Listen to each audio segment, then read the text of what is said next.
Hello focus, recently अभी institute of banking personal selection, जिसको आप सभी लोग आईबीपीएस के नाम से जरूर जानते होंगे, आईबीपीएस ने एक डिटेल्ड एडवर्टाइजमेंट पब्लिश करा है regarding recruitment for specialist officer.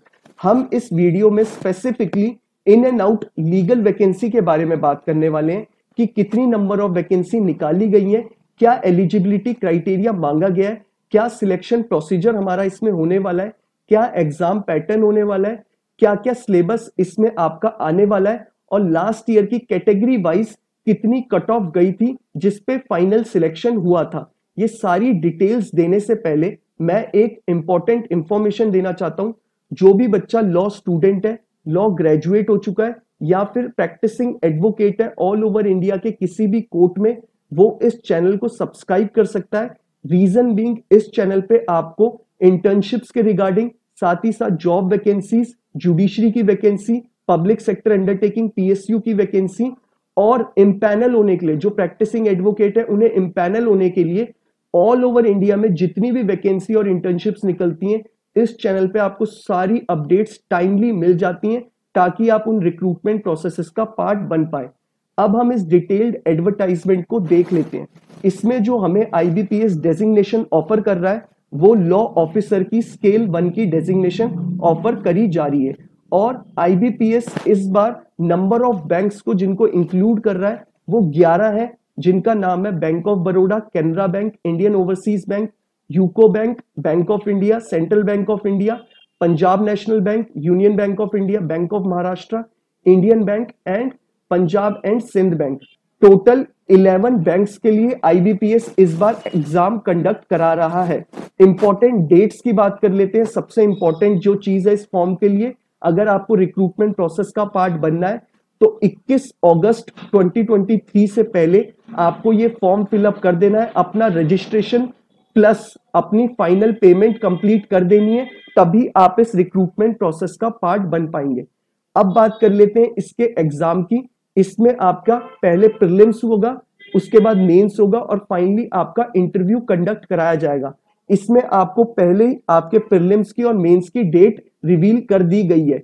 आपका जो प्रीलिम्स कंडक्ट कराया जाएगा वो 30 और 31 ऑफ दिसंबर 2023 को कंडक्ट कराया जाएगा, और जो आपका मेंस होगा वो 28 ऑफ जनवरी 2024 को आपका कंडक्ट होगा, और जो इसमें आपका मेंस का रिजल्ट आएगा वो फरवरी 2024 से पहले आपका रिजल्ट आ जाएगा। फाइनली आपके इंटरव्यू फरवरी लास्ट या मार्च स्टार्टिंग में कंडक्ट करा लिए जाएंगे, और फाइनली जो आपका मेरिट लिस्ट आएगी वो अप्रैल 2024 में आ जाएगी।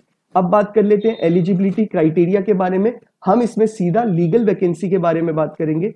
लीगल वैकेंसी इसमें 10 निकाली गई है, टोटल 10 वैकेंसी निकाली गई है, और इसमें जो आपको बोला है एलिजिबिलिटी क्राइटेरिया के, अगर आप एलएलबी ग्रेजुएट हो चुके हैं, एलएलबी ग्रेजुएट प्लस आपने अपना बार काउंसिल के साथ रजिस्ट्रेशन करा लिया है, तो आप इस रिक्रूटमेंट प्रोसेस का पार्ट बन सकते हैं। एक बार फिर से बता देता हूं, एलएलबी की डिग्री इररिस्पेक्टिव वो 3 ईयर की हो या फिर 5 ईयर की इंटीग्रेटेड कोर्स की एलएलबी की डिग्री हो, अगर आपके पास एलएलबी की डिग्री है और आप साथ ही साथ एनरोल्ड एडवोकेट हैं बार काउंसिल ऑफ इंडिया के द्वारा, तो आप इस रिक्रूटमेंट प्रोसेस का पार्ट बन सकते हैं। प्रैक्टिस इंपॉर्टेंट नहीं है, सिर्फ आप एनरोल्ड होने चाहिए बार काउंसिल ऑफ इंडिया के साथ। ये इसमें एलिजिबिलिटी क्राइटेरिया मांगा गया है अगर आप इस रिक्रूटमेंट प्रोसेस का पार्ट बनना चाहते हैं तो। साथ ही साथ एज क्राइटेरिया के लिए बोला गया है मिनिमम एज 20 होनी चाहिए और मैक्सिमम 30। बिलो 20 वाले इसे अप्लाई नहीं कर सकते और अबव 30 वाले इस फॉर्म को अप्लाई नहीं कर सकते। 1 अगस्त 2023 से आपको अपनी एज कैलकुलेट करनी है। अगर आपकी एज उसमें 20 से अबव है और 30 से बिलो है तो आप इस रिक्रूटमेंट प्रोसेस का पार्ट बन सकते हैं। अब बात कर लेते हैं इसमें कि फी क्या रखी गई है, एप्लीकेशन फीस हमारी कितनी रखी गई है। इन्होंने बोला है जो भी एससी, एसटी और पीडब्ल्यूडी कैटेगरी से बिलोंग करता है उसके लिए 175, और जो जनरल कैटेगरी, अनरिजर्व कैटेगरी और ईडब्ल्यूएस कैटेगरी से बिलोंग करता है उसके लिए 850 रुपीज की फीस रखी गई है। साथ ही साथ एज रिलैक्सेशन में इन्होंने बोला है जो भी एससी कैटेगरी, एसटी कैटेगरी से बिलोंग करता है उसके लिए इन्होंने बोला है कि 5 ईयर का एज रिलैक्सेशन उनको दिया गया है। इट मींस उनके लिए 35 एज लास्ट है, अगर वो 35 से बिलो है तो वो इस रिक्रूटमेंट प्रोसेस का पार्ट बन सकते हैं। ओबीसी के लिए जो नॉन क्रीमी लेयर से बिलोंग करते हैं उनके लिए 3 ईयर का एज रिलैक्सेशन दिया गया है। इट मींस उनके लिए जो एज हो गई है वो 33 हो गई है। और पीडब्ल्यूडी कैंडिडेट्स के लिए उनके लिए 10 ईयर का एज रिलैक्सेशन रखा गया है। इट मींस उनके लिए एज 40 हो गई है। तो ये आपका एज रिलैक्सेशन की बात थी। एप्लीकेशन फी मैंने आपको बता दी। अब हम बात कर लेते हैं इसके एग्जामिनेशन के बारे में कि आपके प्रीलिम्स में एग्जाम आपका कैसे कंडक्ट कराया जाएगा। इन्होंने बोला है आपका इंग्लिश का एग्जाम होगा, नंबर ऑफ क्वेश्चन 50 होंगे, 50, और मैक्सिमम नंबर होंगे उसमें 25, मतलब आधे नंबर का एक क्वेश्चन होगा। तो 25 नंबर का आपका इंग्लिश का एग्जाम कंडक्ट कराया जाएगा। उसके बाद आपका रीजनिंग का पेपर होगा, वो भी 50 नंबर का होगा, और उसमें भी नंबर ऑफ क्वेश्चन आपके 50 आएंगे। फिर आती है आपकी बात सबसे जरूरी, जनरल अवेयरनेस और बैंकिंग इंडस्ट्री के जो क्वेश्चन आएंगे वो 50 नंबर के आएंगे और 50 ही क्वेश्चन आएंगे। तो टोटल आपका जो एग्जाम होने वाला है वो 120 मिनट का कंडक्ट कराया जाएगा। प्रीलिम्स के बाद हम बात कर लेते हैं मेंस के एग्जाम की। मेंस का जो आपका एग्जाम कंडक्ट कराया जाएगा वो आपकी लॉ के रिगार्डिंग आपका एग्जाम होगा, प्रोफेशनल नॉलेज, मतलब आपके लॉ के एग्जाम कंडक्ट होगा।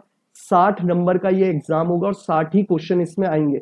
60 क्वेश्चन फॉर 60 नंबर्स के लिए आपका एग्जाम कंडक्ट कराया जाएगा। दोनों लैंग्वेजेस में होगा, हिंदी और इंग्लिश, और इस एग्जाम की ड्यूरेशन होगी 45 मिनट्स।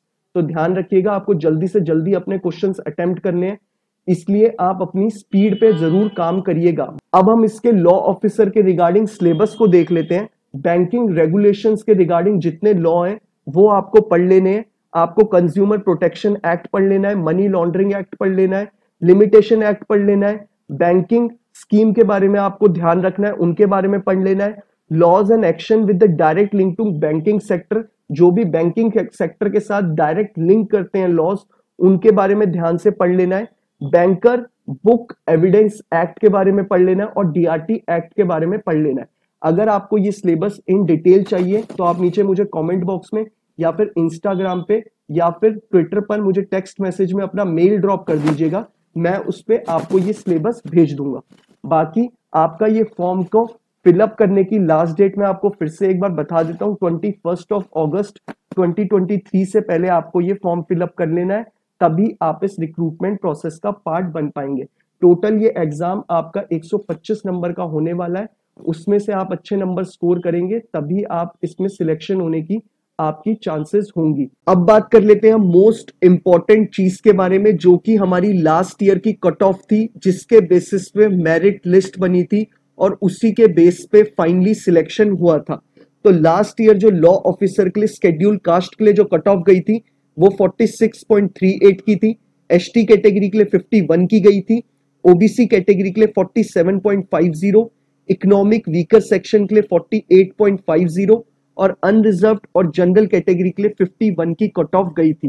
तो आपको ध्यान रखना है, इस बार कट ऑफ ज्यादा इससे बढ़ेगी ही, तो आपको अपनी प्रिपरेशन उसी हिसाब से रखनी है। बाकी इस फॉर्म को फिलअप करने में, इसके सिलेबस के, इसके कट ऑफ के, इस पूरे प्रोसीजर में आपको किसी भी तरह की आपकी क्वेरी अराइज होती है तो आप मुझे कमेंट बॉक्स में या फिर इंस्टाग्राम पे या फिर ट्विटर पे टेक्स्ट मैसेज ड्रॉप कर सकते हैं। मैं पूरी कोशिश करूंगा आपको टाइमली आपकी क्वेरी को रिजॉल्व कर दूं। बाकी अगर आप चाहते हैं कि आपको ऑल ओवर इंडिया में कोई भी सेंट्रल और स्टेट गवर्नमेंट के द्वारा निकाली गई वैकेंसी के बारे में टाइमली अपडेट्स मिल जाए तो आप इस चैनल को सब्सक्राइब कर सकते हैं। अगर ये वीडियो आपको इंफॉर्मेटिव लगा हो तो आप इसे लाइक शेयर जरूर करिएगा। बाकी मैं चाहूंगा कि आप ये चैनल सब्सक्राइब जरूर कर लें। Thank you so much.